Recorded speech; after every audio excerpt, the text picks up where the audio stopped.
మీ సహోదరి సహోదరులు, మీ జీవితంలో ప్రతి పని ప్రార్థనతో ప్రారంభిస్తే మంచిది. మీ దినాన్ని ప్రార్థనతో ప్రారంభించండి. మీ ప్రయాణాన్ని ప్రార్థనతో ప్రారంభించండి. మీ పనిని ప్రార్థనతో ప్రారంభించండి. ప్రతి ప్రయత్నాన్ని ప్రార్థనతో ప్రారంభించండి.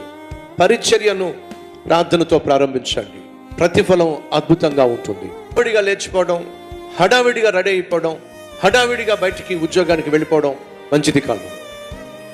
కారణం ఏమిటయ్యా అంటే, గడప దాటి వెళ్ళిన నువ్వు తిరిగి గడప దాటి ఇంట్లోకి వస్తావనే గ్యారంటీ లేనటువంటి రోజుల్లో మనం జీవిస్తున్నాం. మన ప్రార్థన మన చుట్టూ కంచె వేస్తుంది.